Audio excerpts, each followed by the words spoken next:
Oi, gente, bom dia a todos, bom dia, Luísa. Nós vamos começar agora. Hoje nós temos uma palestra com a Luísa, tem como tema Um Jardim Todo Dela. E a Luísa Helena Amorim, ela é mestranda em História Social pela UFC. Tem como objetivo de estudo o Mini Museu Firmeza e seus fundadores, o casal de artistas Nice e Espigas. E sua pesquisa é interdisciplinar alinhavando patrimônio, história da arte no Ceará, museologia e sociologia da arte. Integra o grupo de estudo e pesquisas em patrimônio e memória.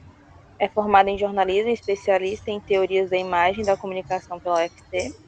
E tem um perfil no Instagram chamado Deslembramentos, onde divulga o Mini Museu Firmeza e os conteúdos relacionados ao mundo das artes e museu e patrimônio. Bom dia mais uma vez, Luísa. Você agora está com a oportunidade de começar a sua palestra e mais uma vez, obrigada. Primeiro, eu gostaria de agradecer ao convite do CA Nice Firmeza, de eu estar participando aqui desse momento, dentro dessa programação tão bem elaborada, tão diversa. Agradecer também a presença de cada um que está aqui.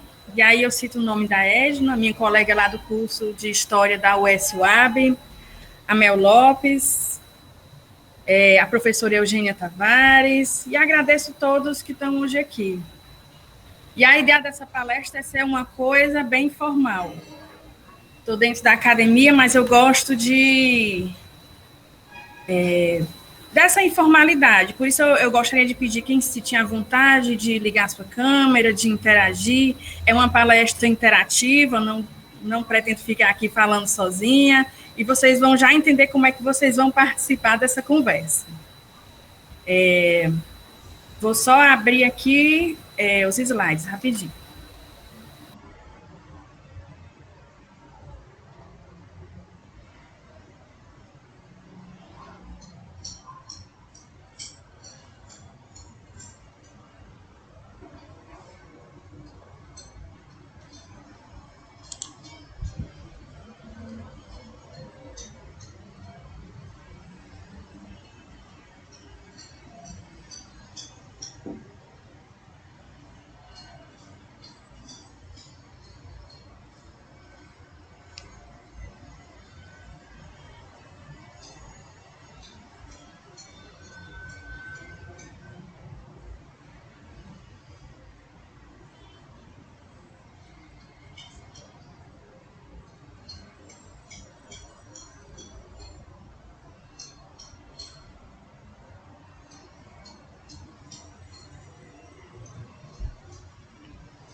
Pronto, vocês estão vendo a minha apresentação?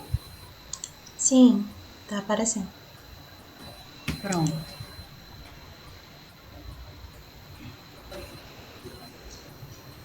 Só um minuto, é só um recadinho que está aparecendo aqui para mim apresentar só uma janela, não é isso? Fica melhor? Deixa eu ver aqui.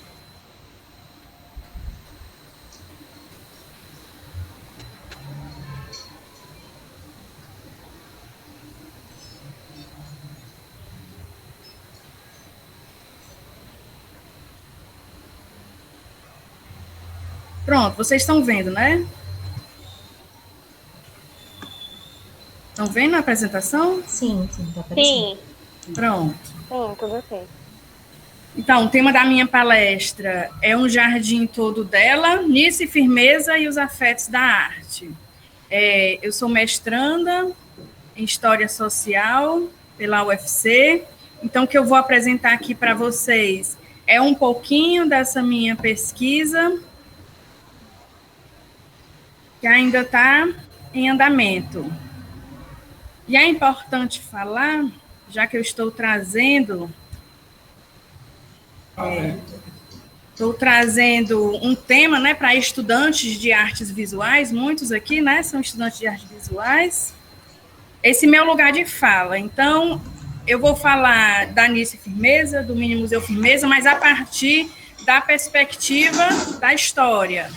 Eu faço parte do grupo de estudo e pesquisa em patrimônio e memória, né, como foi dito. que é um grupo de estudo do CNPq, e eu tenho 2 orientadores nessa minha pesquisa do mestrado, que é o professor Dr. Antônio Gilberto Ramos Nogueira e a professora doutora Carolina Ruoso. Então, eu tenho um orientador da área do patrimônio e uma orientadora que está mais para esse lado da história da arte, né? E durante essa trajetória de pesquisa,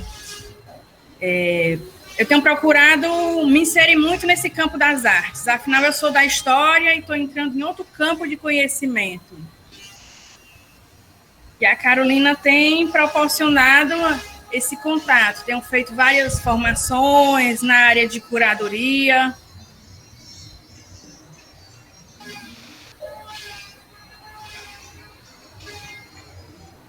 E aí, queria começar essa minha fala contextualizando o papel da mulher nas artes. E aí eu trago essa citação da Michelle Perrault, que ajuda a gente a compreender como é que as mulheres estavam inseridas nesse campo. E para trazer, de certa forma, essa provocação, para que a gente possa compreender melhor. E diz o seguinte: uma verdadeira aprendizagem lhes era negada, sob o pretexto de que o nu não devia ser exibido às moças. O acesso à Escola de Belas Artes lhe era vedado, a qual só foi aberta em Paris a partir de 1900 e sob a vaia dos estudantes. Antes dessa data, as jovens deviam se conformar com as escolas e as academias particulares. Então, olhando para essa citação, o que a gente pode tirar dela? Que tipo de informação? O que é que mais chama a atenção de vocês nessa citação? Quem quiser abrir um microfone ou comentar aqui no chat.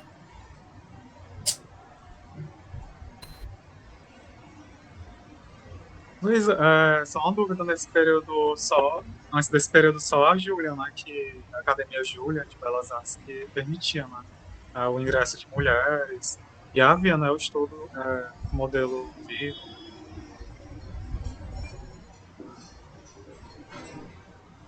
Pronto, o Yuri já deu uma opinião, desculpa, pronto, pode falar, depois eu comento, é melhor assim, vocês falam, depois eu comento. Então, é que o Yuri falou desse modelo vivo, eu ia até falar sobre isso, né, que o nu não poderia ser exibido às moças. Mas essas modelos também não eram mulheres? Tipo, fico com essa dúvida.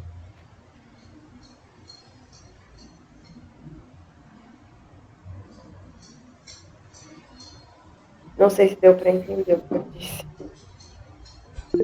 Deu para entender. Você quis dizer que como é que isso podia ser proibido se eram mulheres pintando mulheres, não é isso? Não, se as modelos vivos normalmente eram as mulheres nuas, né? É isso. Sim, era justamente essa questão, né? A crítica que eles faziam é que as mulheres não podiam, até pela questão moral, da mulher estar ali tendo uma aula com modelos vivos. Mas tem a ver também com as temáticas que as mulheres estavam permitidas pintar ou não. Alguém quer comentar mais alguma coisa?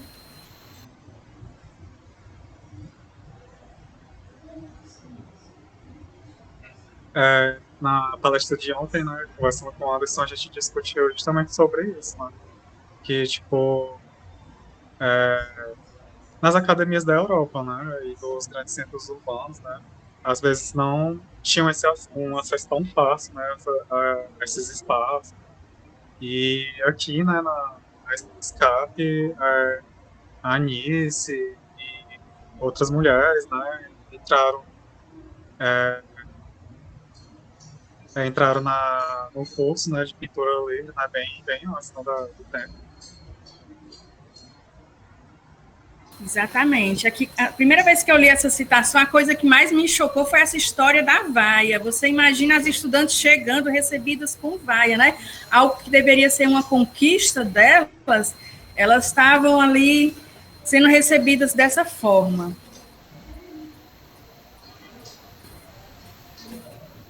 E aí a gente se pergunta... Eu passei o slide e não passou. Peraí, deve estar aberto em outra janela, só um instante.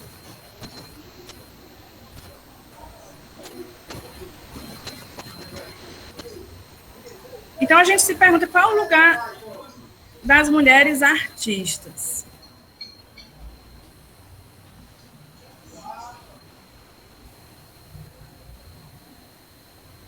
Qual o lugar das mulheres artistas? Já que a gente percebe que era o quê? Esse lugar de aprendizado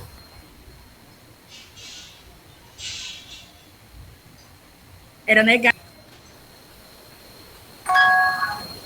Eu vou fechar só a outra janela aqui que está me atrapalhando. Deixa eu ver aqui.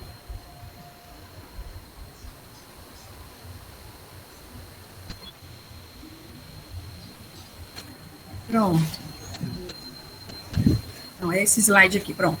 Então, a partir dessa citação, a gente percebe o quê? Que as mulheres, elas eram excluídas desses espaços de criação, determinados espaços, né? Porque essa preparação que elas tinham, esse estudo, eram academias particulares mais fechadas, não tinha essa mesma repercussão de estar em uma grande academia de arte, né?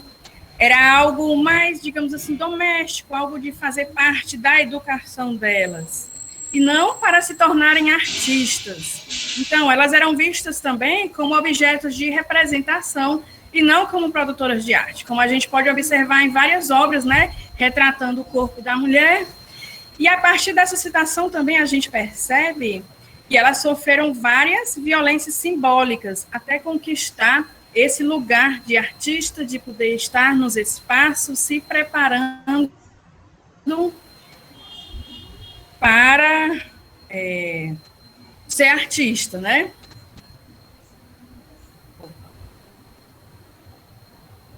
E aí eu trago para vocês também, para provocar essa discussão, dessa questão da invisibilidade das mulheres artistas. Porque o que a gente percebe havia poucos registros dessas mulheres artistas, elas não tinham acesso a essa educação, e a gente pensa que é algo que ficou lá no passado, enquanto que é algo tão ainda presente na própria formação de arte. E aí eu trago para vocês um dado do projeto A História da Arte, do Bruno Morek, que ele quis, através da pesquisa dele, perceber o perfil das mulheres artistas encontradas nos livros de arte, dos cursos de graduação de artes visuais no Brasil. Ele percebeu essa ausência e quis fazer essa pesquisa quantitativa. Então, a principal característica, né, o principal dado que ele encontrou através dessa análise foi que nos 11 principais livros dos cursos havia um registro de 2.443 artistas, mas somente 215, ou seja, 8,8% desses artistas, né, que estão nos livros, ou seja, que são a nossa referência nos cursos de arte, eles são mulheres. E aí a gente se pergunta, cadê esses artistas mulheres? Será que a produção delas não foi significativa? As reflexões? E aí ele percebe também que há uma minoria desses artistas que são negros ou negras, e que há uma maioria também europeia, né? Então, a gente percebe qual é o perfil desses livros que a gente está estudando, quem é que são esses pesquisadores.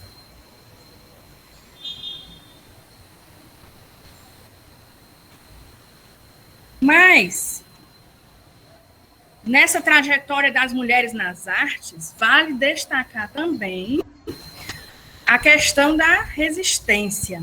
Então, a gente tem aqui, a partir da década de 60, a formação de grupos feministas ligados à arte, que vão passar a questionar esse lugar da mulher artista dentro do museu, o lugar da mulher dentro do museu. E eu gosto de destacar muito essa experiência, que é um grupo que foi formado em 1985, que é o grupo das Guerrilla Girls. Esse cartaz aqui fez parte de uma exposição que elas participaram em 2017 no MASP. E a atuação delas é sempre assim, misturando a ironia, a cultura pop, e aí elas fazem performances, elas fazem cartazes para questionar sobre tudo isso, né? E essa exposição foi bem interessante, aí elas traduziram um dos cartazes, né, delas que ficaram mais famosos, que elas perguntam, né?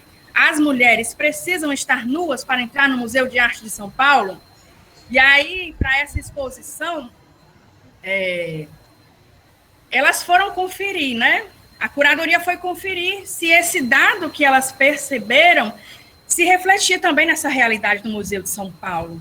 Então, elas descobriram que apenas 10% dos artistas do acervo em exposição são mulheres e que 60% desses nus são femininos. Então, elas questionam, a mulher para estar no museu, ela precisa estar assim? E aí eu gosto muito de referenciar essa experiência porque faz a gente pensar nesse lugar da mulher artista. Se alguém tiver algum comentário, pode ir interrompendo. Como eu disse, é uma palestra bem informal e eu quero deixar vocês à vontade. Pode falar. Não, é que você fala que isso é da década de 80, né? E foi bem tarde, né? Considerando o pioneirismo, né? Da Anice, da Joaçaba e outras artistas, né? Que faziam parte da Escape. Pronto, na década de 60 você tinha vários artistas, vários grupos que estavam questionando essas questões, mas é porque eu gosto do trabalho delas, por isso que eu trouxe o trabalho delas realmente um pouco mais tardio, de 85. Mas eu vou já entrar aqui na nossa realidade aqui do Ceará.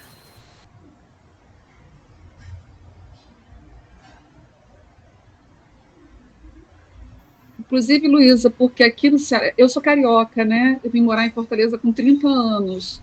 E eu senti uma diferença muito grande do trato à mulher de uma maneira generalizada dentro de um mesmo país, né? Então, assim, para mim está sendo maravilhoso discutir o papel da mulher através do mestrado em arte, né?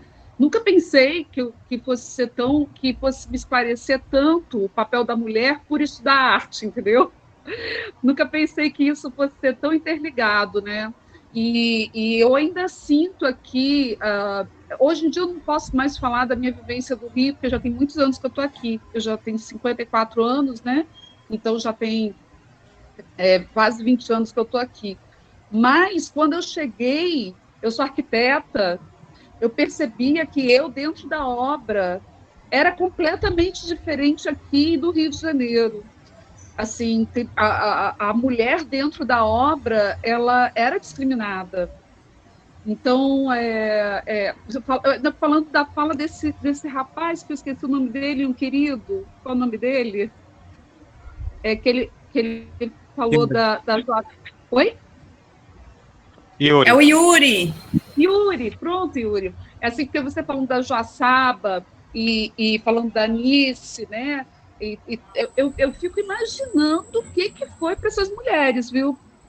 Porque eu, dentro da obra, para eu conseguir respeito, eu tive que me impor muito, sabe? E assim mesmo, muitas vezes eu saía chorando, e, enfim, entrava no carro e caía no choro. Até a roupa que eu usava, eu tinha que pensar, porque não podia aparecer nada do meu corpo, porque senão eu pegava peão olhando, eu com 30 anos. Né? Então, era uma falta de respeito à mulher, assim, um negócio vergonhoso. E ainda hoje eu sinto em vários artistas, porque ligando a questão da sexualidade, a questão da arte, o artista, ele, seja cearense, ou seja lá de onde ele for, ele tem culturalmente o seu machismo imposto também pela cultura, não, né? Então, também existe um trato teórico de que somos todos iguais, mas na prática, na vivência do dia a dia, eu não sei se é muito assim, não. Então, adoro, até por isso que eu estou pedindo ao Yuri esse material todo, para depois a gente ver e rever. Não vou falar mais nada, desculpa.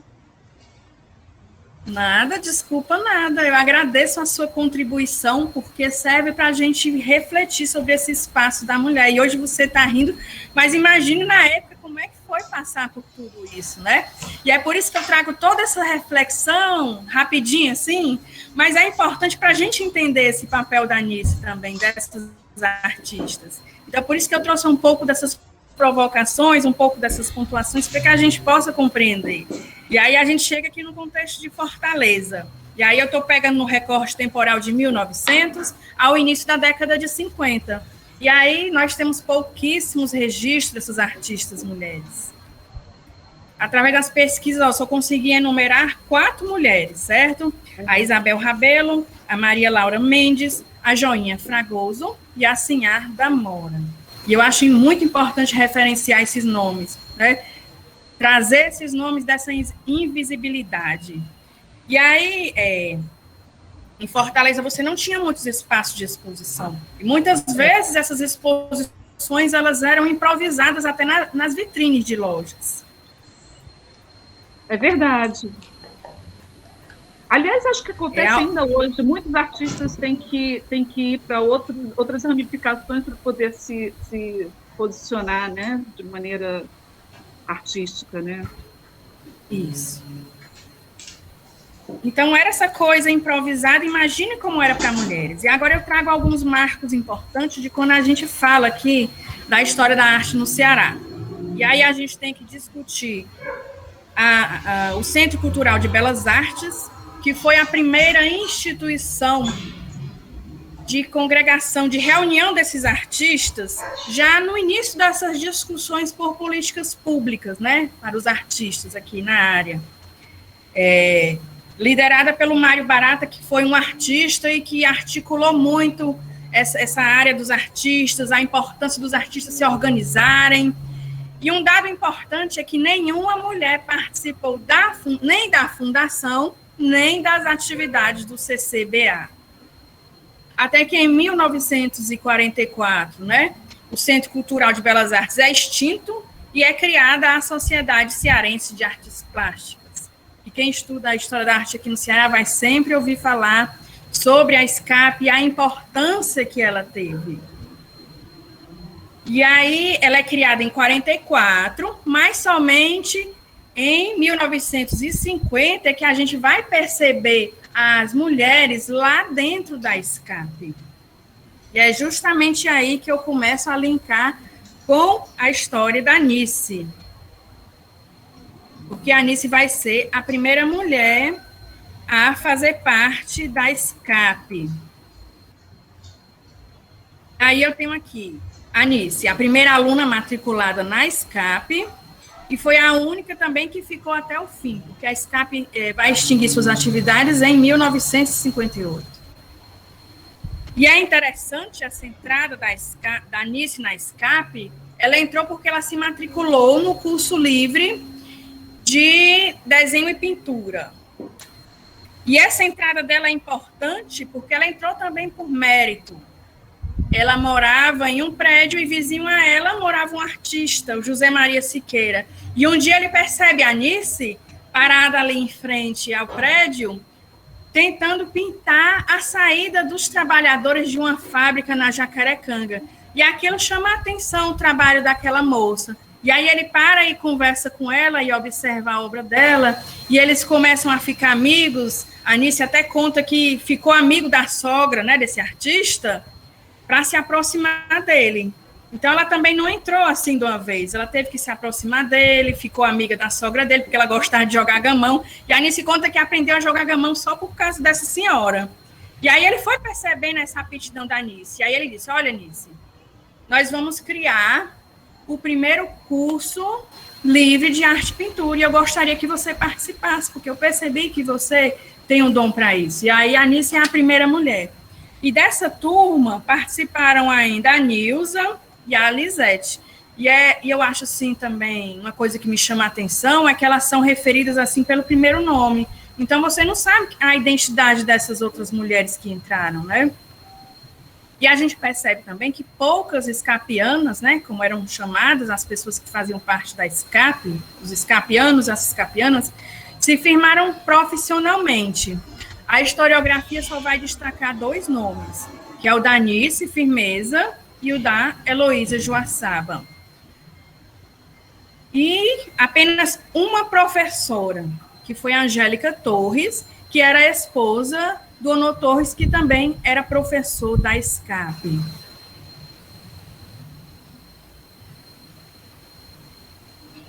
Agora vem uma citação bem interessante que a gente percebe esse papel das mulheres, como é que era fazer parte da SCAP.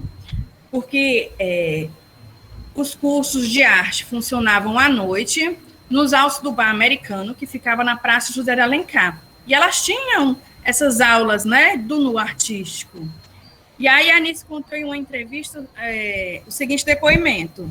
A aula na SCAP era à noite. O campus dizia assim, o campus era um artista que fazia parte da SCAP. Nice, você tem muita coragem. Um dia, um sujeito, né, um barbeiro, porque naquela região ali da Praça de Alencar eram vários comércios, então à noite devia ser algo até meio deserto, né?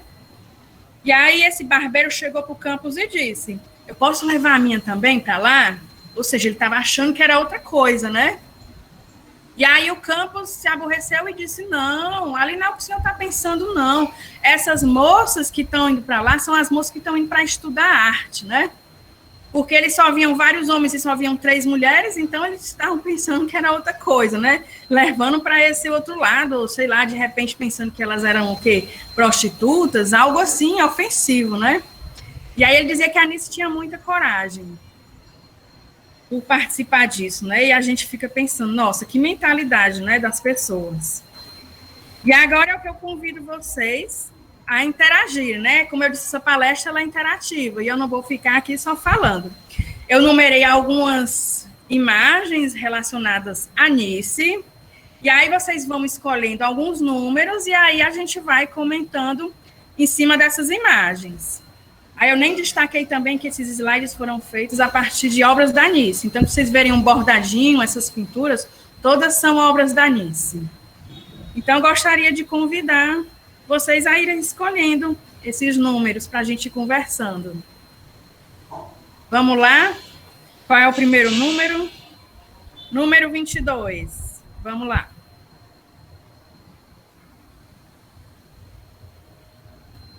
Opa. Eu estou aqui. 22 que eu disse? Poxa, termina no 21. Ah, então, 19. Então foi eu que errei. Ah, mas eu já vi essa imagem, eu vou falar essa, depois eu abro 19, pode ser? Tá. Então, gente, eu começo por essa imagem, que é um quadro do Vando Figueiredo, que faz parte do acervo do Mini Museu Firmeza, de uma sala que foi denominada Sala Arte e Afeto. Porque o Mini Museu tem muito disso, de como ele foi constituído, que eu vou falando um pouquinho dele quando passar nas outras imagens. Mas é importante referenciar que nessa sala são obras feitas, inspiradas no próprio Mini Museu Firmeza, que foi, para quem não conhece, foi um museu fundado pela Anice e pelo Strigas, que era o marido dela que ela conheceu lá na SCAP. Eu esqueci de contar esse detalhe importante, né? E nesse museu tem essa sala Arte e Afeto, que muitas vezes eram obras pintadas lá no próprio museu, porque o museu tinha muito disso. Não era só aquele lugar de exposição de obras de arte, era também esse ateliê coletivo. Então, muitas dessas obras foram feitas lá no próprio Mini Museu, tendo como inspiração o casal de artistas ou o próprio espaço. E eu acho muito bonito eles abrirem uma sala só para isso, né? De mostrar esse carinho, essas relações que os amigos tinham. E aí eu destaquei essa obra. E agora vamos, então, para o número 19, que a Mel sugeriu. Número 19. Opa, passei demais. 19. Ai, que linda essa imagem, adoro essa imagem. Essa imagem são as mandalas de flores que a Anice fazia. E a gente percebe que ser humano era esse. Vejam só. Ela tinha uma relação muito especial com o jardim lá do Mini Museu. E ela achava que algumas plantas ficavam com ciúme das outras porque não tinham flores. Por exemplo, essa plantinha aqui, não sei se vocês conhecem, essa verdinha de folhinha miúda, ela se chama alfinete. E ela dizia que ela tinha ciúme das outras plantas porque não tinha flores. Então, ela tirava flores de outras plantas para colocar no alfinete. E aí ela começava a fazer essas mandalas naturais. E é engraçado que ela gostava de fazer esses buquezinhos. E aí conta que um dia o Estrigas chegou para ela e disse: mas, Nice, você tem conhecimento de composição, como é que você faz essas mandalas tão desorganizadas? Aí, a partir disso, a Nice começou a cuidar dessa proporção, de como ela misturava essas flores. Era uma relação muito especial. A Nice gostava, inclusive, de conversar com as plantinhas, ela mesma preparava o adubo. E aí a gente percebe, ao analisar a obra dela, que as flores, o jardim, a natureza, elas têm essa influência muito forte nisso que ela foi criando, né? E aí ela fazia essas mandalas naturais, e eu coloquei aqui, ler citação, vou ler essa citação aqui, que eu acho muito, muito linda, né? Que mostra essa relação dela com as plantas. Isso é bonito da gente pensar na obra dela, a gente tem que pensar nessa relação. A relação que o espaço, né? O ambiente que ela vivia, como isso vai influenciar na criação dela. E ela diz assim: estão quase todas representadas as minhas queridas. Adoro viver entre elas, as tintas e os livros. Tanto que até modifiquei o nome científico de algumas. Não aceito uma flor chamada viuvinha. Rebatizei. Para mim, ela é a alegria dos meus olhos. Viúva é uma coisa triste. Assim como é feio o nome barba de velho, não é? Prefiro chamar de chuvinha colorida. Então, a gente percebe que linda essa relação, né? Da Nice com as flores. E agora o próximo número, o que é que nós vamos discutir agora? Já vimos o número 21, o número 19. 16. 19, estou só anotando aqui para a gente não repetir. Pode ser 16? Sim, vamos para o número 16. 16. Ai, que lindo, tá tudo interligado aqui. No 16, nós temos essa pintura linda da Nice. É uma pintura que faz parte da fase 4 dela, de criação. Quando eu estou falando dessas fases, estou falando dos quadros, né? O bordado já é um capítulo à parte. Que ela é enquadrada pelos estudiosos da arte de arte naif, né? Que chamam de arte primitiva, a arte ingênua, porque diziam que era aquela arte pintada pelos autodidatas, aqueles artistas que não tiveram o acesso ao conhecimento formal, o acesso à academia. E essa pintura, sim, muito colorida. É uma pintura também que ela é caracterizada por ela não ter perspectiva. Então, são essas imagens, assim, bidimensionais. Essa composição, né? Esse desprezo pela representação fiel da realidade. E foi a fase de pintura que fez com que a obra da Nice começasse a ser mais difundida. Tanto quando a gente vai olhar as exposições internacionais às quais ela participou, são todas de arte naif. E a gente percebe também, o que mais que chama a atenção de vocês nessa pintura?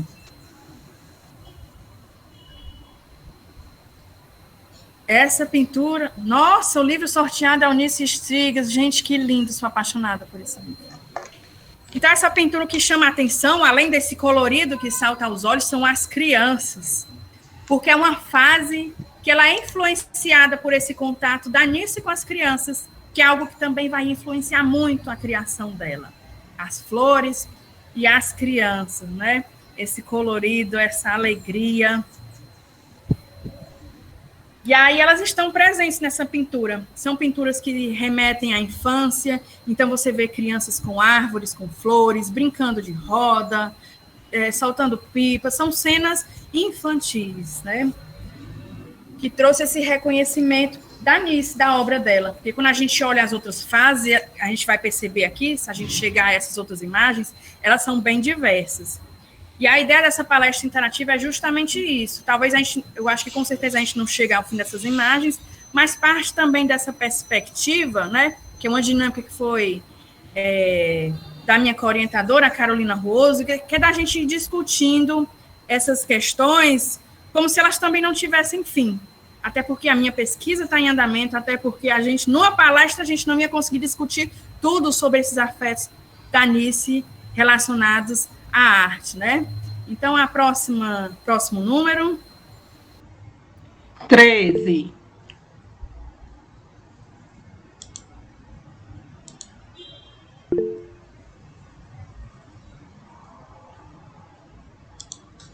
Vamos lá. Número 13. Voltando aqui um pouquinho. O número 13. O número 13 tem tudo a ver. Quando a gente olha aqui estão as crianças brincando de roda. E é uma imagem linda também. É uma ilustração que ela fez. É toda bordada essa imagem aí, porque assim a imagem perdeu um pouco a qualidade, não dá para vocês perceberem.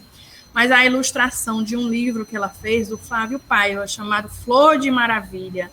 E tem essa citação que ela diz o seguinte: não sei o que seria de mim sem as flores e as crianças. O seu perfume é o meu maior presente, puro e bom.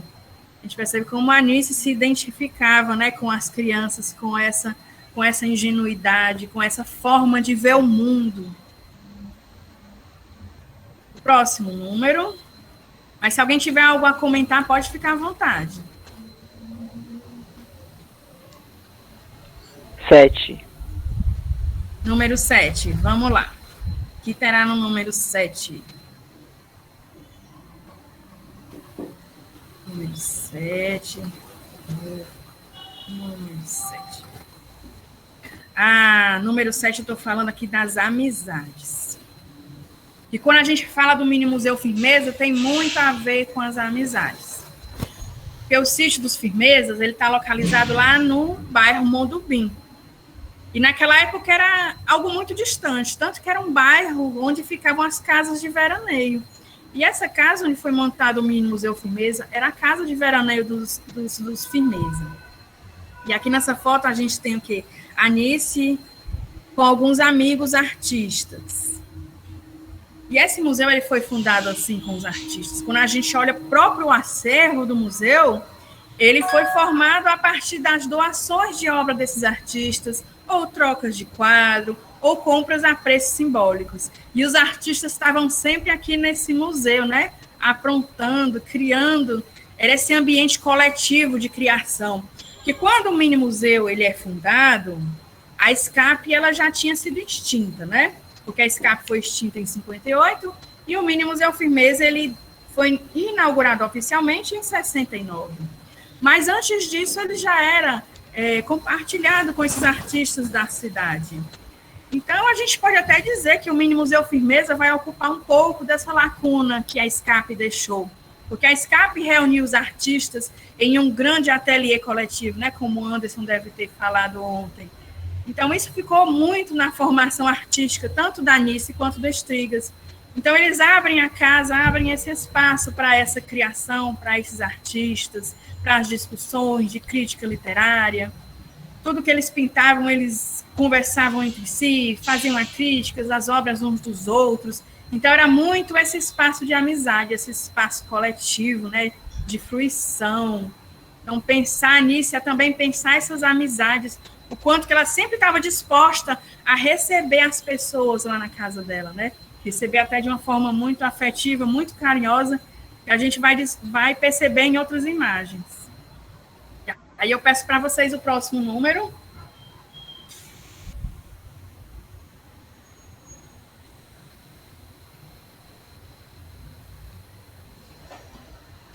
Vamos escolher um próximo número aqui, que nós vamos discutir.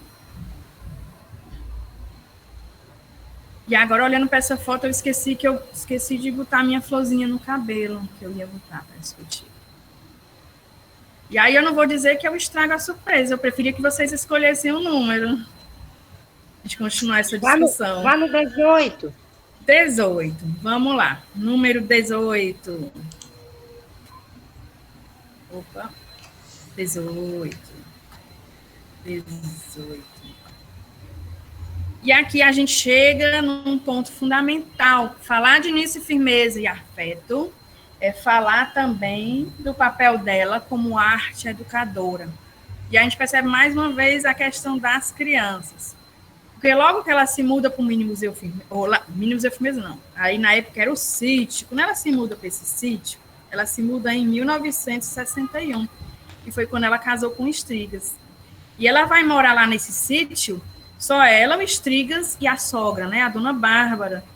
E ela se sentia muito sozinha lá no sítio, ela sentia falta, porque eles moravam no centro da cidade, então eles estavam no meio de um burburinho, frequentando o cinema, frequentando os espaços, e aí eles vão morar nesse lugar afastado, que era o Modubim.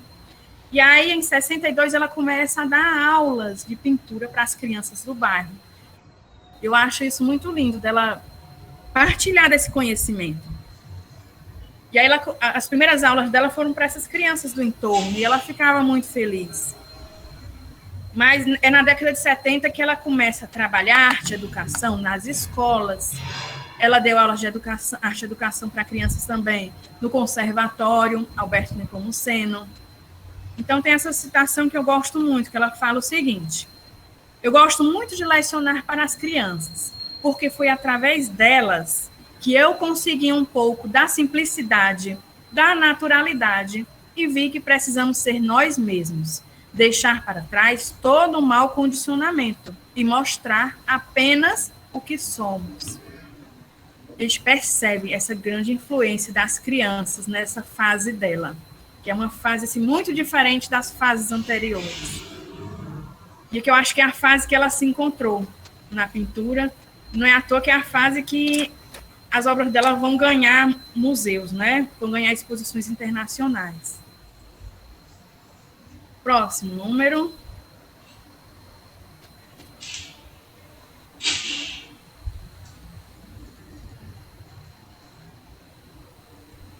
Quais são os números que estão faltando? Bora lá. Números de 1. Já foi número 13, 16, 21, 19, 18. Vou botar aqui no chat para vocês saberem. Número 15, bora lá. Número 15. Número 15.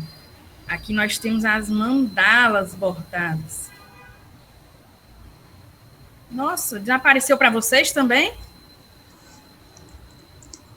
Sim, Luísa. Voltou.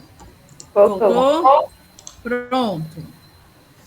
Temos essa fase linda, que é a fase das mandalas bordadas. Olha aí, aquelas mandalas que ela fazia de flores, o que ela transformou. Então, é muito bonito perceber essa interação dela com o ambiente, como ela está sempre recriando a partir desse espaço dela. Nas mandalas bordadas, elas surgiram já nos anos 2000. A Anice tinha tido um problema no braço, ela rompeu um ligamento do braço, e ela ficou sem poder pintar. E ela foi convidada para uma exposição coletiva e ela não tinha assim nada novo para levar para essa exposição. E aí ela estava, por coincidência, lendo sobre mandalas. E aí surgiu essa ideia dela voltar para o bordado. Então ela passa a bordar essas mandalas, né? Tem esse colorido assim exuberante. É uma coisa linda. Eu acho impressionante a gente perceber esse bordado da Anice. Porque, para quem não conhecia ainda a obra dela, ela se destacou pelos bordados, que incluem os motivos florais, né, das roupas que ela bordava, e essas mandalas também, que ficaram bem conhecidas.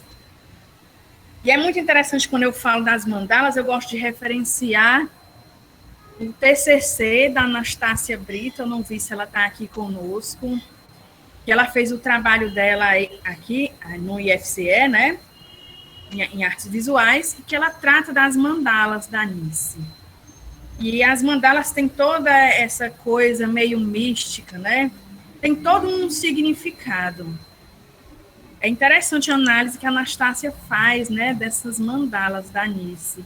E a gente percebe assim a proporção, a mistura. Porque a Anice também ela chama a atenção pelos bordados, ela criava pontos de bordados.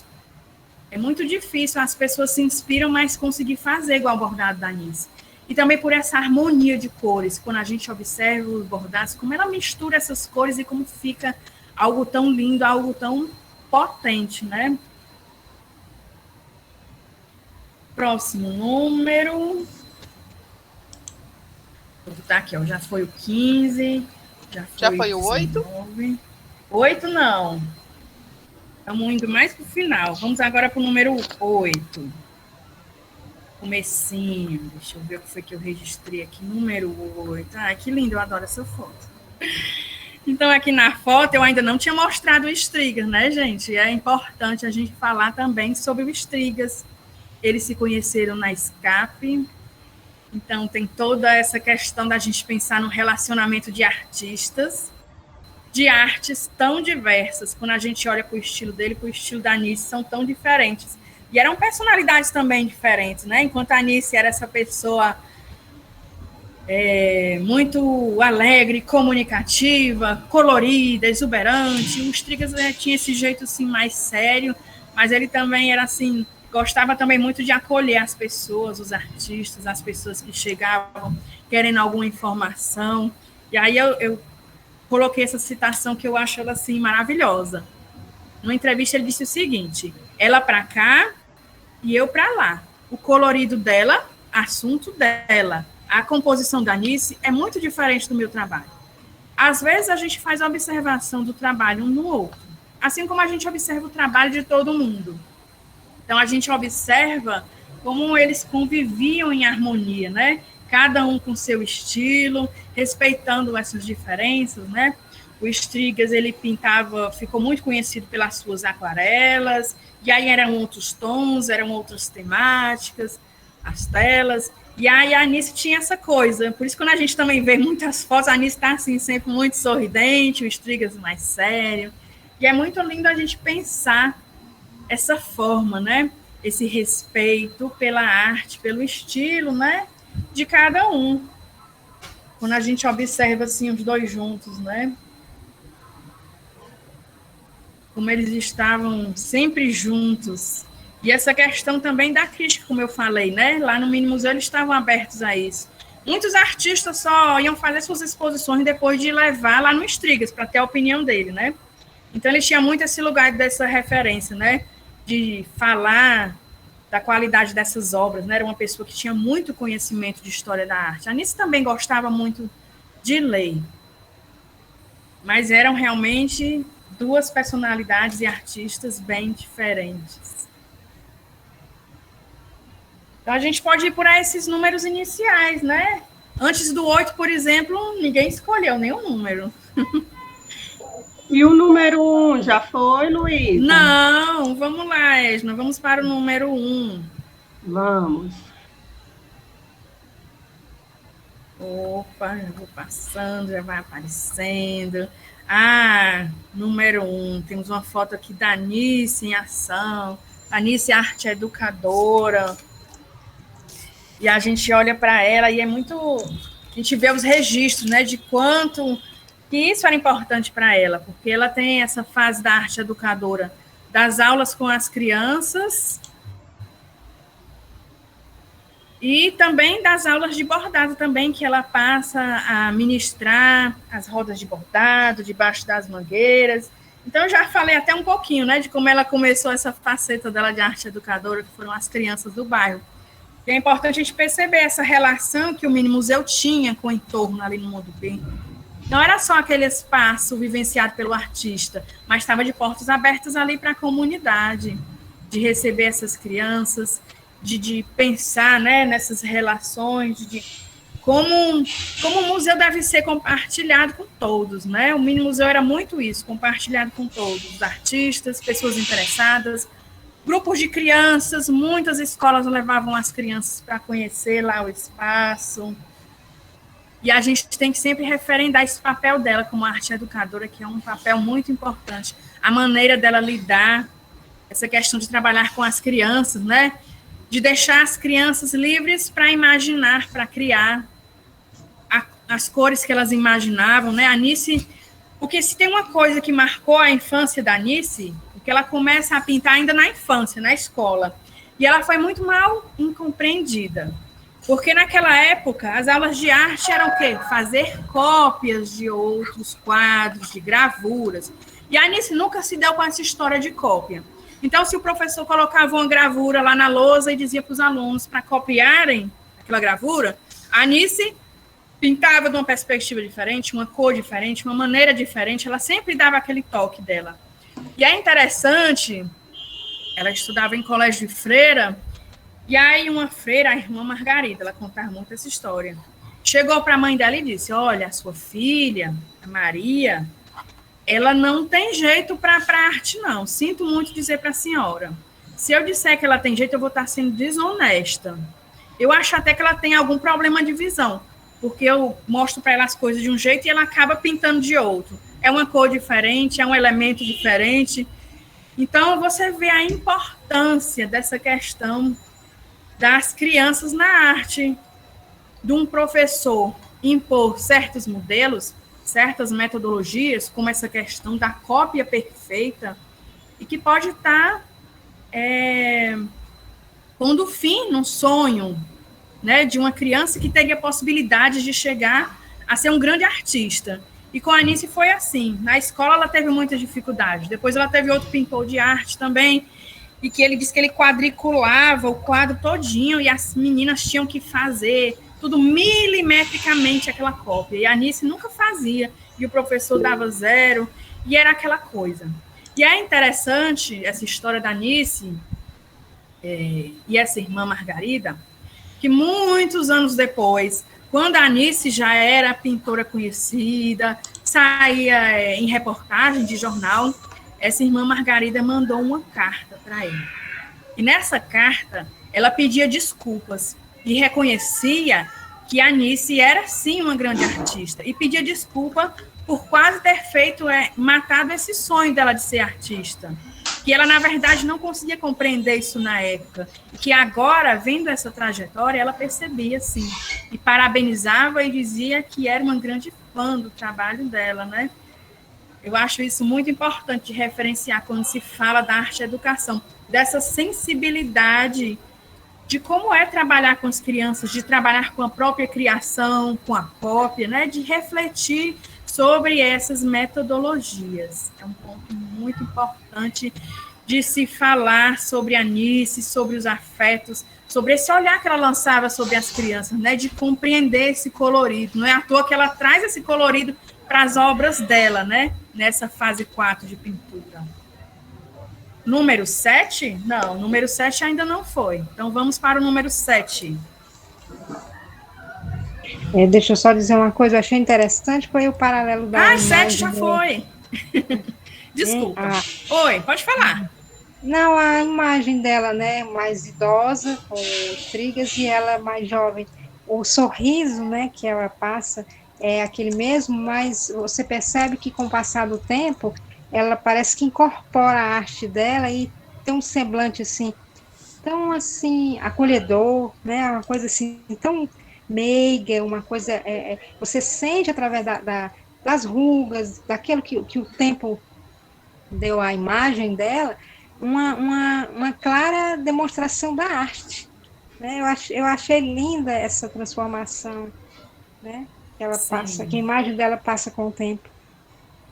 Sim, que observação linda, é verdade. Olha, Anice, eu fico assim, era tão lindo que quando as mulheres chegavam para visitar o mini museu, a Anice sempre usava uma flor no cabelo, é por isso que eu disse que eu esqueci de botar minha flor no cabelo.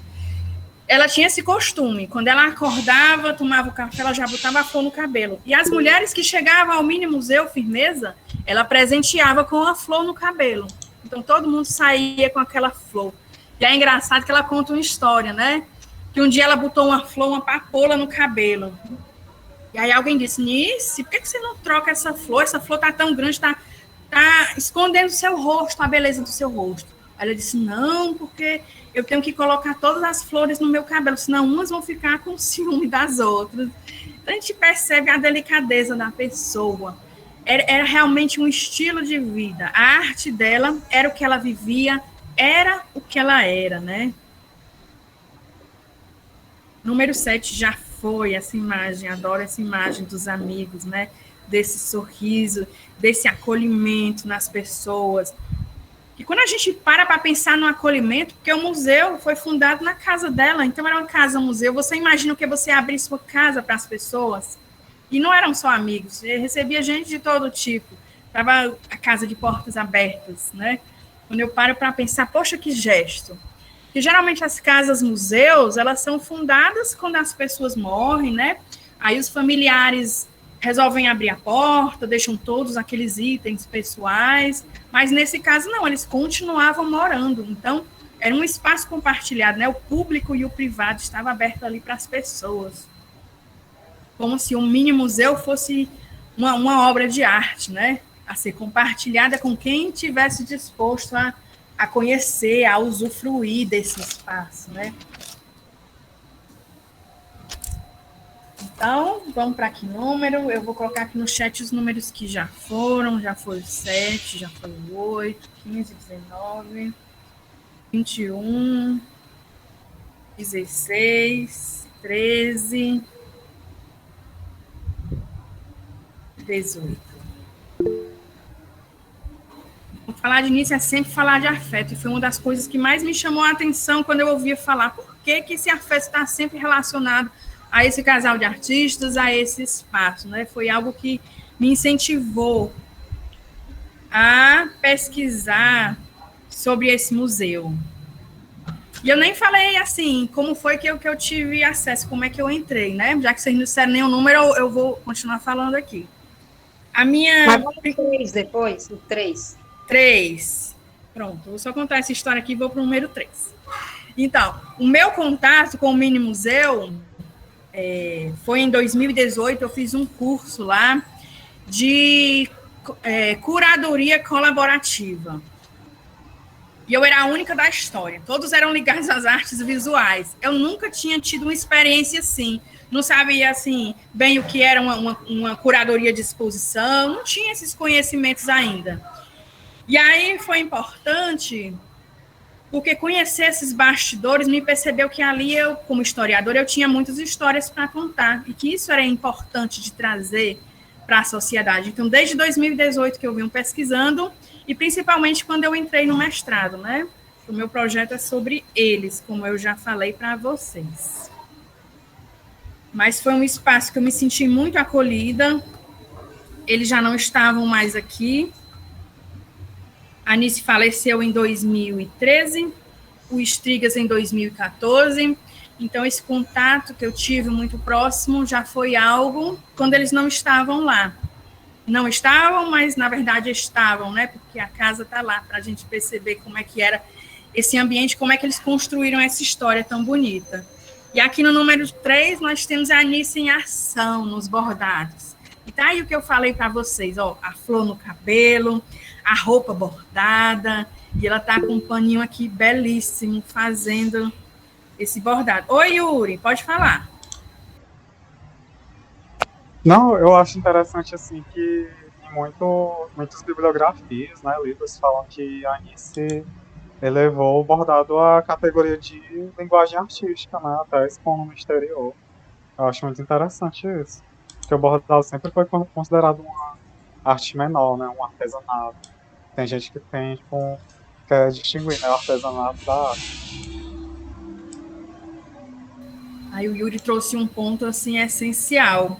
O professor Gilmar de Carvalho escreveu muito sobre esse bordado da Anice. Ele defendia, é obra de arte, porque é criação, não é cópia.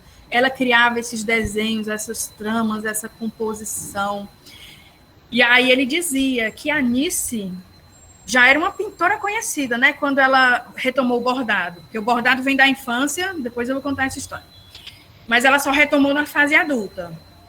E aí Gilmar dizia que ela correu o risco de ser chamada bordadeira, como se isso fosse depreciativo para um artista, né?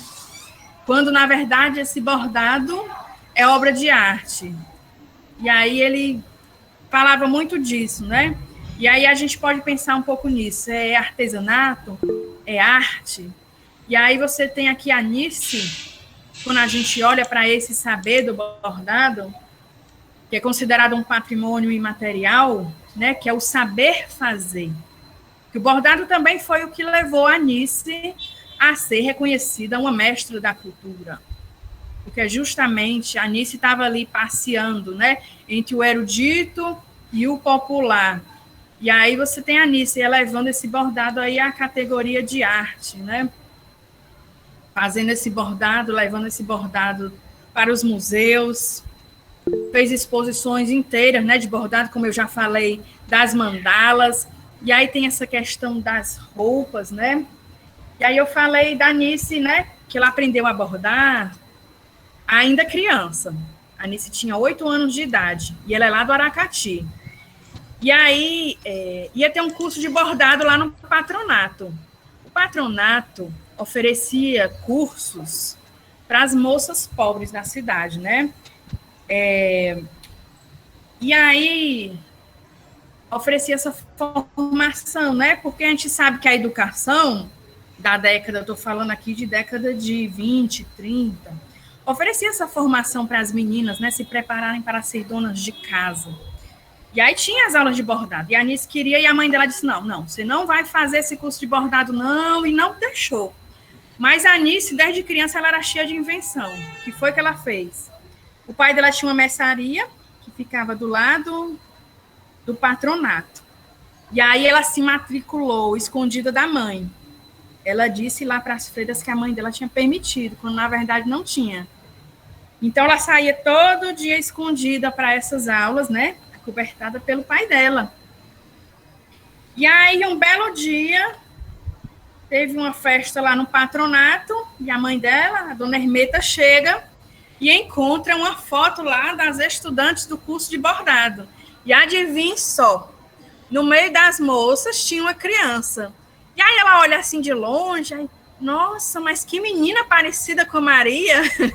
E aí uma das irmãs chega lá e diz, não, e é a Maria. E aí ela descobriu a mentira da filha, né? Que estava tendo essas aulas escondidas de bordado.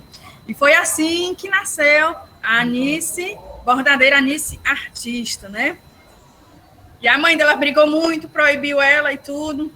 Tanto é que é uma coisa que ela só vai retomar na fase já adulta. E aí ela conta que ela estava de luto pela morte de um tio, estava vestindo preto, né? Algumas pessoas tinham esse costume ainda. E aí ela ia para uma exposição de arte. E aí ela pensou, poxa, queria tanto uma roupa bonita, uma coisa para mim, para essa exposição. E aí ela resolve fazer um bordado em uma blusa preta.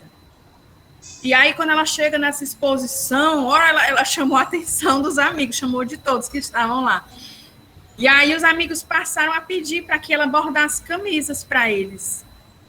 E aí ela começa a abordar esses motivos, assim, florais. E é uma coisa linda. Não sei se vocês conhecem as camisas bordadas da Anice. E assim ela retoma o bordado já na fase adulta, né? É interessante de olhar como ela está sempre inventando, se reinventando, né? A partir dessa visão dela de mundo. É muito interessante. Falar sobre a Anice é muito amplo, é por isso que eu digo, é uma coisa que não vai ter fim. Eu vou acabar a minha dissertação, vou publicar, outros trabalhos vão ser publicados e a gente não vai conseguir compreender essa obra tão vasta, né? E tem outra obra dela também, que está aqui no meio das imagens, mas que a gente ainda não chegou nela, que tem muito a ver com essa esfera do afeto. Qual seria o próximo número? 20. 20. Não sei se a gente viu o número 20. Ah, mas você foi em cima aqui do que eu queria falar. Que é a esfera das artes da Anice na cozinha. Gente, que foi também outra justificativa para ela ganhar esse título de mestre da cultura.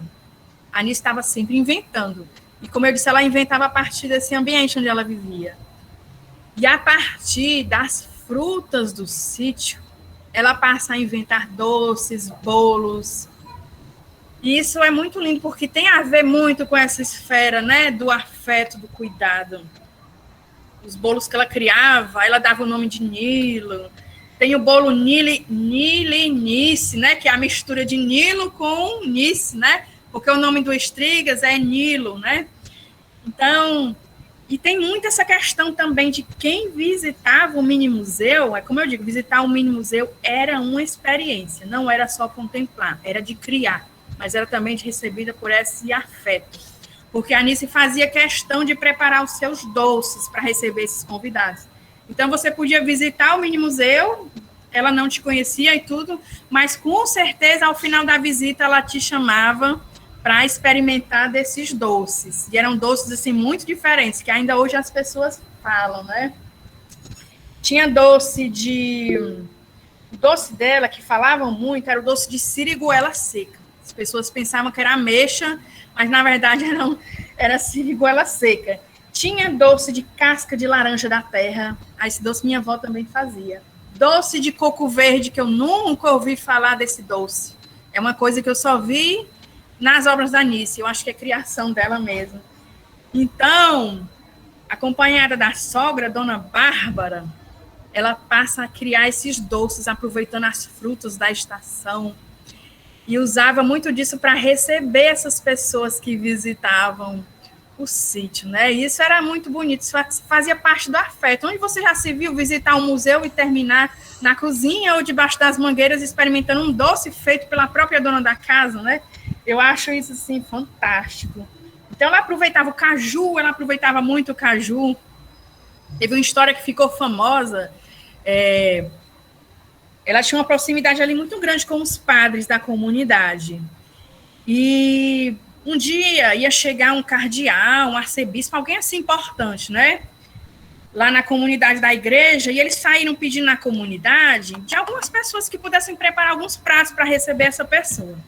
E aí a Anice ficou louca, porque ela não tinha carne em casa, nada. Aí o que a Anice fez? Preparou a famosa torta dela de caju. Gente, disse que ela preparava esse caju de uma maneira tão especial que quem comia pensava que era algum marisco, que assim, era outra coisa, não era caju, bem temperado. E aí ela preparou essa torta e fez um sucesso. E aí, no dia seguinte, foram perguntar para ela onde é que ela tinha conseguido aqueles mariscos para preparar aquele quitute, né? Então, o caju também, ela aproveitava muito essa coisa do caju para criar. Então, você vê esse potencial imaginativo dela, né? De pintar, bordar, cozinhar e receber as pessoas. Gente, isso é muito afeto de receber as pessoas. Aqui na foto tá ela e a dona Anitta, que era auxiliar dela, e elas estão fazendo o bolo de pé de moleque. O professor Gilmar de Carvalho destacava muito esse pé de moleque, dizia que não existia pé de moleque igual. E aí, quando a gente fala de patrimônio imaterial, como eu já disse, é o saber fazer. E o pé de moleque tinha muito disso, porque era todo um ritual. A Anice ia no mercado, comprar rapadura, carimã, todas essas especiarias. E aí forrava o tabuleiro com palha de bananeira. Então, era uma coisa feita de um dia para o outro. Então, era todo um ritual, né? A gente percebe aqui acho que ela está coando um pouco, né, dessa mistura. Então, a gente pensa como é que ela se preparava para receber essas pessoas. E isso tem muito dessa dimensão afetiva. Que quando a gente vai receber uma pessoa da nossa casa, a gente faz questão de tratar bem, de receber. Então, a culinária estava muito nisso, nessa questão do afeto, de receber, né? De abraçar essas pessoas, de pôr a flor no cabelo. Então, a culinária da Anice é algo a ser muito referenciado também, isso é importante. E tira uma dúvida, essa culinária, existe registro dessas receitas ou ficou só nas histórias? Ou existe? Teve um livro que foi feito por uma amiga dela que traz o registro dessas receitas. Mas ela disse que foi uma dificuldade, porque era assim, de cabeça. A Anice não tinha medida, tantas xícaras de açúcar, era algo no olho, né? No olho ela ia misturando aqueles ingredientes, e aquela preocupação, porque o Strigas não podia comer doce, era diabético, e aí tinha todo esse cuidado dela, né? Com ele, com a alimentação dele, mas de desenvolver também doces e bolos que ele também pudesse comer, né? Esse carinho dela com ele, né? Esse cuidado. Nossa, foram tantos anos de convivência, os dois juntos, né? Se a gente pensar que eles se casaram em 61, ela faleceu em 2013, né? Foram muitos anos de convivência, né? Um cuidando do outro, né? Em todos os sentidos. Eu não estou acompanhando aqui os comentários aqui de vocês, não sei se tem alguma pergunta. Era sobre a maternidade da Anice. Pronto. Sim, pois é. A Anice tinha muito essa questão maternal mesmo, né, com os alunos, e ela conta que era uma festa, que eles já gritavam, abraçavam ela, gente, ela se identificava demais, né? Era uma pessoa, assim, mesmo muito afetiva. Quando a gente percebe, até para receber os desconhecidos, né? Imagina os amigos, como é que é. Não é à toa que elas tinham os filhos adotivos, né? Que era o Flávio Paiva, que é escritor, jornalista, o professor Gilmar de Carvalho, e tinha o Carlos Macedo. Ela dizia que eram os filhos adotivos dela, né? Que estavam sempre ali.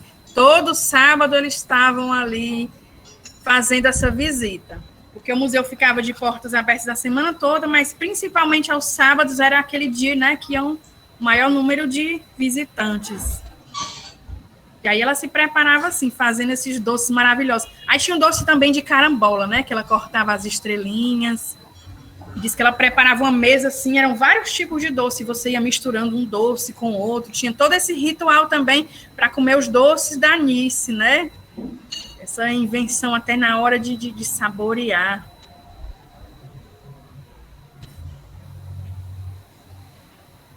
Próximo número, já foi 278. Deixa eu ver aqui. Pois então eu vou escolher algo que a gente não comentou. A gente falou fase 2 da Anice, as flores. Pronto, eu vou falar aqui. Ninguém escolheu, porque eu vou escolher. Aqui nós temos a fase 3 da Anice. Olha a diferença da fase 3 para a fase 4. Nessa fase são as máscaras. E aí é uma fase que foi ali da década entre 60 e 70. E ela conta que passou a pintar essas máscaras a partir dessa convivência com as pessoas, né, nos locais de trabalho, nos locais onde ela convivia. Porque ela conta que lá em Aracati todos se conheciam, todos viviam bem. E quando ela vem para a cidade grande, ela vai conhecer, digamos assim, esse outro lado das pessoas, né? As maledicências, as fofocas, a maldade mesmo das pessoas. E aí ela dizia que, como ela não podia pintar o rosto dessas pessoas, ela passa a pintar essas máscaras. Então, as máscaras é esse olhar dela para essas pessoas, né? De como elas se escondiam, né? A sua falsidade. Uma fase, assim, interessante, né? De se ver, de se analisar. Quando a gente vê a diferença, né? De uma fase para outra, né? E de como é essa convivência mais direta com as crianças, porque embora ela tenha começado a dar essas aulas para as crianças da comunidade em 62, é só na década de 70 e 80 que ela intensifica mais isso, que ela passa aí para as escolas, no conservatório, no passeio público também. Ela realizava vários eventos lá, né, pela Secretaria de Cultura. Então, ela vai transformando essa visão da própria arte dela, né? Pode falar, Yuri. Não, era só para saber se o pessoal quer ficar mais um pouco, ou se já tá bom, né? Porque passou uns 23 minutos já. Aí eu quero saber de você. Sim, é verdade. Comentem, falem alguma coisa aqui no chat, senão eu continuo falando. Eu adoro falar sobre o museu, sobre a Anice, e deixar eu falar aqui até de noite. Por mim, você pode continuar aí até de noite. Eu achei interessante na obra que ela mudou digamos, a fase, mas as cores continuam presentes, né? O colorido, né? Mesmo quando ela vai expressar algo que não é tão bom, né? Através dessas máscaras, mas a cor permanece, né? Aquela que dá uma certa alegria à imagem. Mas também são cores, assim, mais sóbrias, né? Quando a gente olha lá para aquela fase dela na IF, são cores, assim, mais alegres, vibrantes, né?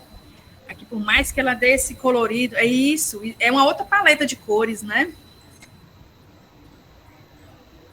Então, eu vou procurar aqui... Já é uma composição muito linda, né? Independente da paleta de cores, é tudo muito lindo. Eu vou procurar aqui nas imagens as outras duas fases dela, para que vocês possam ver essa diferença aqui de uma fase para outra.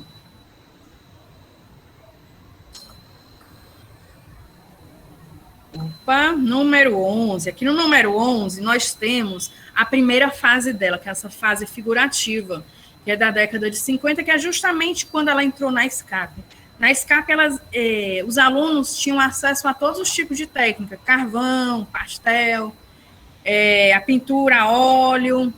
Então, você vê agora na fase 1, também é uma fase totalmente diferente dessas outras duas que eu apresentei para vocês. Ela estava pintando paisagens, porque na SCAP eles tinham muito o costume de sair para pintar ao ar livre. Eles queriam quebrar um pouco com esse academicismo da pintura só feita ali no ateliê. Então, saía aquele grupo, eles chamavam de piquenique art. Então, os grupos de artistas, né, se reuniam e iam para alguns cantos da cidade fazer essas pinturas. O Poço da Draga, o Morro do Moinho. E aí eles pintavam muito dessas paisagens. E eram muitas paisagens, você, assim, em poucos quadros dela, dessa fase, você vê pessoas. Ela passou 10 anos só pintando essas paisagens. Depois é que as pessoas passam a entrar nessa obra dela. E existe um motivo para a Anice passar a pintar essas pessoas. Olha só, aqui no número 6, nós temos essa fase 2 dela, que é a fase que ela começa a pintar pessoas, que ela vai saindo mais dessa questão das paisagens. E ela conta que é a fase logo que ela se mudou para o mini museu. Eu só falo mini museu, quando ela se mudou lá para o sítio. E ela sentia muito falta desse contato com as pessoas, nessa fase 2. Então, foi essa maneira dela de começar a pintar pessoas. Ela sentia falta desse contato. Porque até então, estava ela, o Strigas e a Dona Bárbara. Depois é que os amigos começam a frequentar e começa a ter toda essa movimentação artística, né? Então, antes de chegar nas máscaras, ela tem essa fase de pintar essas figuras humanas, assim, às vezes sem rosto, né? E já é também essa mesma paleta, né, que ela vai ter na fase 3. Então, essas foram as 4 fases de pintura da Anice, né? As paisagens, as figuras humanas, depois ela passa para essa fase das máscaras, até chegar a essa arte naif, né, que ficou mais conhecida. E são tão distintas que, às vezes, a gente até desconhece. Poxa, isso é mesmo da Anice? Aí, quando a gente vê a assinatura dela nessas obras. Mais algum número? Eu vou escolhendo aqui. Deixa eu ver o que a gente não falou. Olha só essa foto aqui. É de quando a Anice entrou na SCAP. Ela tinha 29 anos.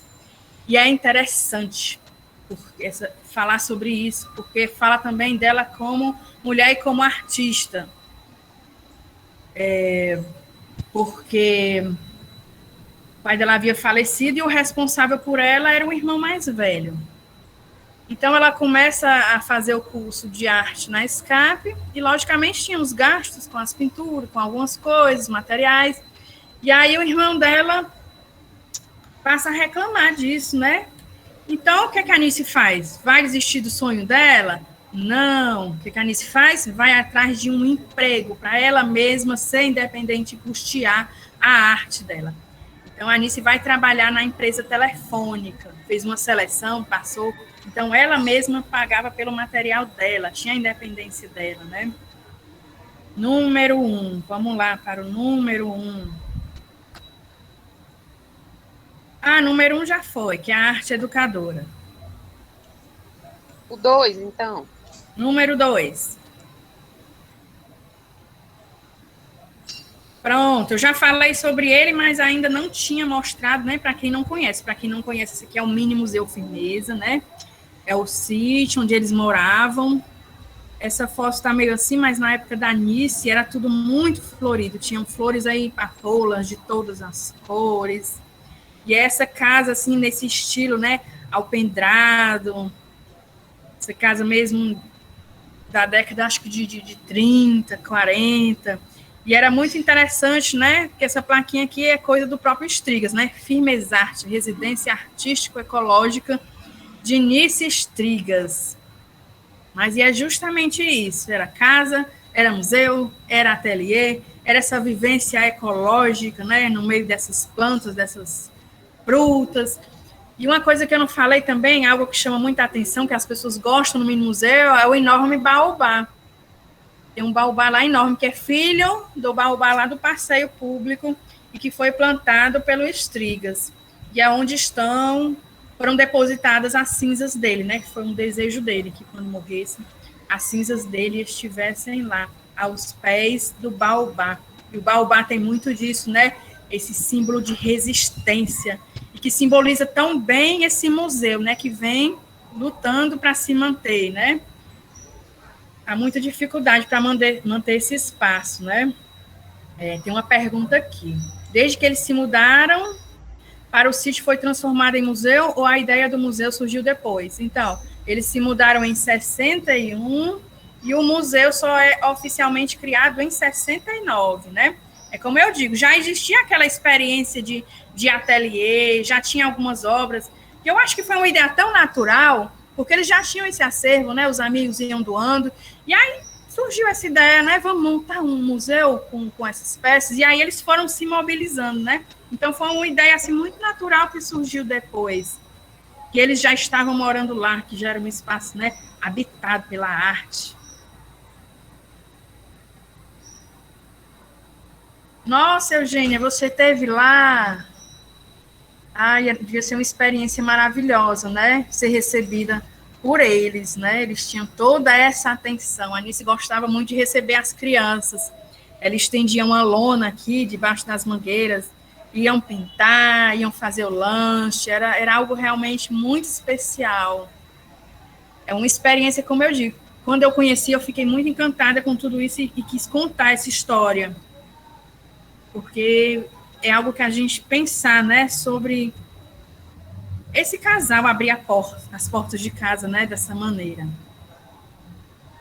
Foi número 1, foi número 2, alguém, número 27, vamos lá. 27.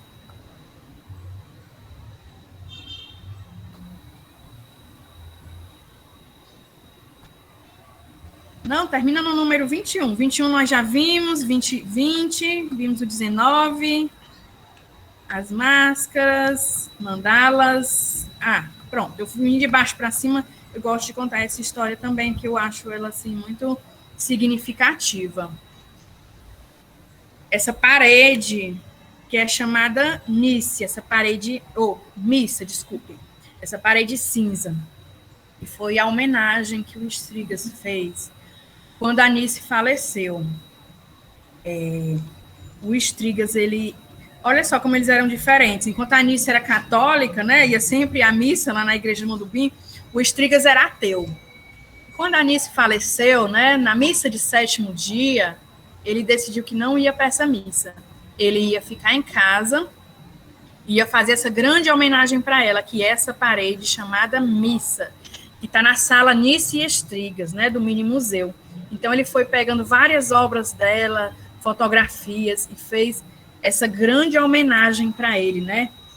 E ele que deu esse nome, é a parede Missa, essa grande homenagem ao amor da vida dele, né? A essa perda. Foi tão, assim, triste quando a gente para pensar, porque ela morreu em 2013 e ele faleceu no ano seguinte. Mas antes de morrer, ele foi preparando tudo, né? Uma perda muito grande, né? Muito sentida pelas pessoas da arte, pelas pessoas que frequentavam esse espaço. Algum número 7? Não lembro se o número 7 já foi, gente. Vamos ver aqui o número 7. Já foi várias vezes, que ela é com os amigos.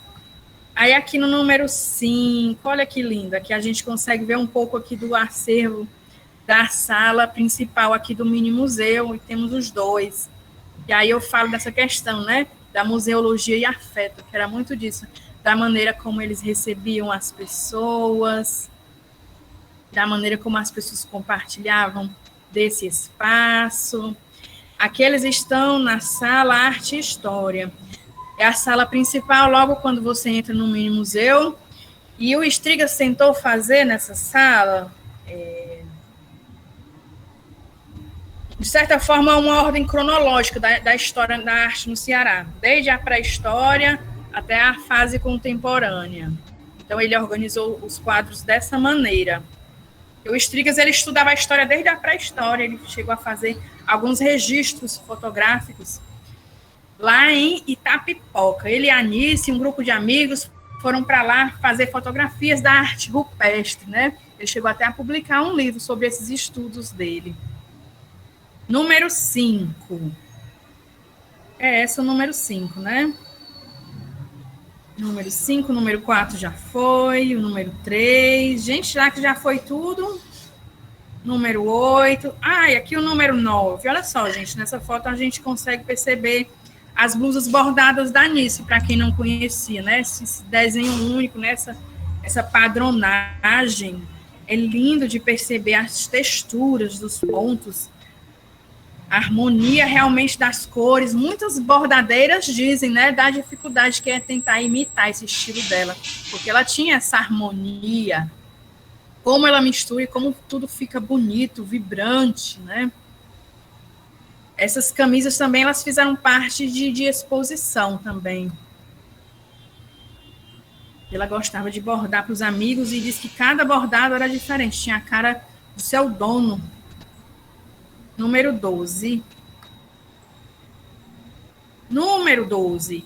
Aqui nós temos o cartaz de uma exposição na França, né? Como eu disse, a obra da Anice, ela teve essa repercussão internacional. Então, ela expôs nos Estados Unidos, na Rússia, Portugal e principalmente na França. Ela participou de várias exposições da arte naif. Ela se destacou, esse bordado dela chamava muita... Bordado não, desculpa, essa arte dela, né? As pinturas. Número 13 já foi. A parede.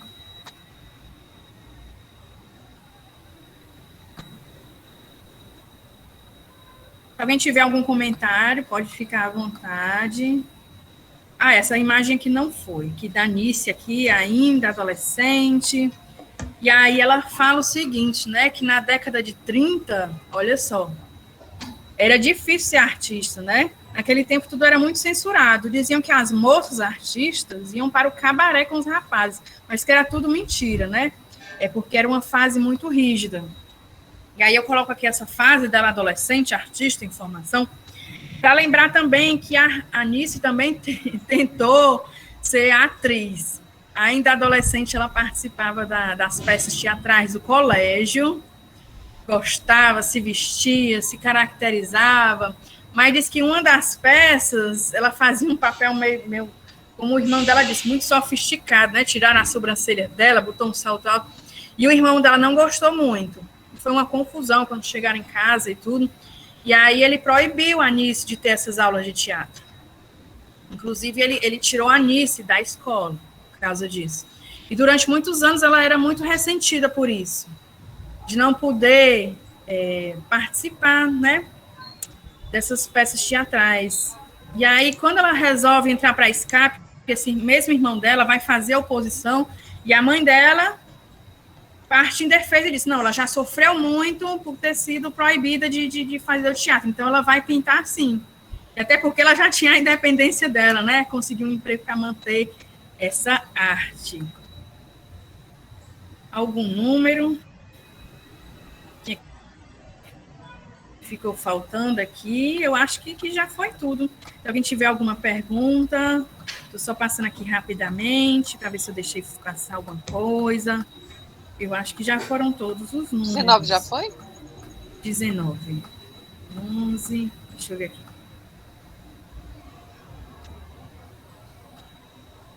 19, sim. Então, a gente conseguiu ver todas as imagens. Eu achei que não fosse dar tempo, mas realmente passamos por todas essas imagens. Conversamos sobre isso. E agora, antes de encerrar, eu queria falar com vocês da situação atual do Mini Museu, que é importante a gente falar. O Mini Museu é um espaço que é mantido pela família. Então, eles têm tido muita dificuldade de manter esse espaço, porque tem funcionários, tem a questão da preservação, da segurança, da manutenção, da limpeza. E tá difícil, eles sobrevivem à base de editais de cultura, mas tá difícil. E recentemente eles anunciaram a venda de obras do Estrigas para conseguir pagar essas compras. E eu, como pesquisadora, como alguém que desde o primeiro instante abraçou esse museu, que viu a importância dele para a sociedade, porque a gente tem que falar a importância do mini museu para a sociedade. Eles fazem parte da história da arte no Ceará, de tudo que eles construíram, que eles se dedicaram, e que ainda é importante, porque você tem um mini museu, e dentro do mini museu você tem um centro de documentação, onde estão guardados vários materiais que o Estrigas foi guardando desde a década de 50. Você tem catálogos de arte, livros, documentos, fotografias. Então, é um importante lugar da arte em Fortaleza que precisa ser mantido. Então, a gente tem que falar sobre essas dificuldades. Então, ao lado de alguns pesquisadores, professores, artistas, com apoio, inclusive, aqui agradeço na pessoa do Yuri, apoio do CA nesse Firmeza, essa campanha de abraçar o Mini Museu Firmeza. Então, a gente quer falar sobre a importância dele, chamar a atenção do poder público, de empresas, de pessoas que possam fazer essa parceria e da gente pensar juntos soluções para ele, de como é que ele pode continuar funcionando. E aí lançamos essa campanha de abraçar esse museu. E aí a gente está nas redes sociais compartilhando alguns materiais. E aqui eu mostro um pouquinho, esse é o meu perfil do Instagram, Deslembramentos, e que eu venho desde o início da minha pesquisa, falando um pouco sobre esse espaço, e agora ainda mais, a partir dessa campanha. Como eu digo, o Mini Museu é algo que me afeta, que mexe também com esse meu lado afetivo, com minhas emoções, por isso eu abracei, mesmo antes de saber dessas dificuldades. E aí eu já vinha postando alguns materiais, algumas citações, fazendo pequenos vídeos, pequenos podcasts, para chamar a atenção. Então, isso é importante, né? Que as pessoas abracem esse museu. E aí, em breve, a gente vai estar lançando as nossas ações. Por enquanto, nós estamos nessa fase de mobilização, falando com algumas pessoas para apoiar essa campanha, de mostrar para a sociedade a importância desse museu. Algumas pessoas têm ajudado, seja compartilhando, e eu agradeço a oportunidade de participar desse momento, gosto sempre de falar sobre esse espaço, sobre esses artistas, isso é importante. E é isso, se vocês tiverem ainda alguma pergunta a fazer, pode ficar à vontade. Gente, se vocês não tiverem nenhuma pergunta para fazer, a gente começa o sorteio agora. Vou pedir para a Luísa escolher um número de 1 a 10 e a gente vê aqui o nome do sorteado, né, pela ordem que foi preenchendo a lista de frequência.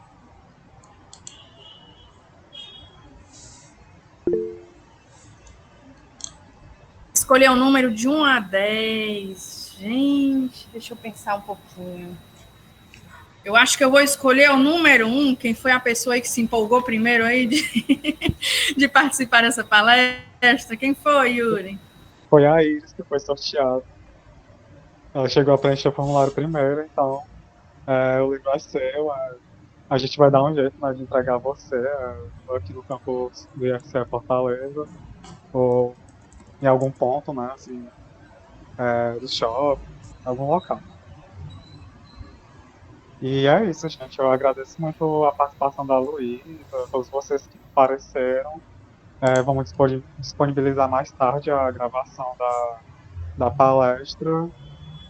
E muito obrigado. Eu agradeço a participação de todos, especialmente aqui da Mel, da Edna, que participaram. Agradeço também as contribuições. Isso faz com que a palestra seja assim dinâmica.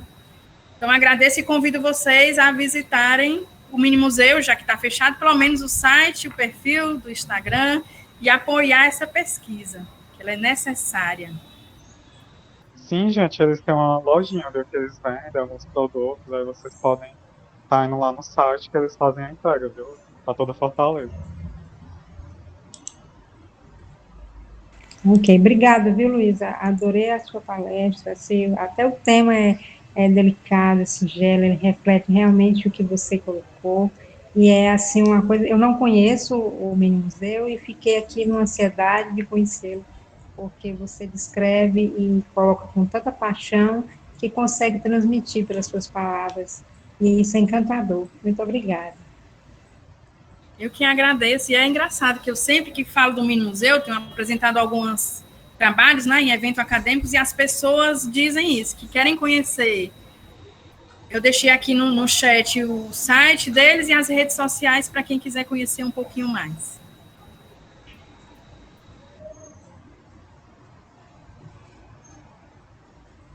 E vamos esperar o Mini Museu abrir as portas e ficar nessa expectativa, né? Que realmente essa causa seja abraçada e que encontre apoio para continuar de portas abertas. Vamos abraçar o Mini Museu Firmeza.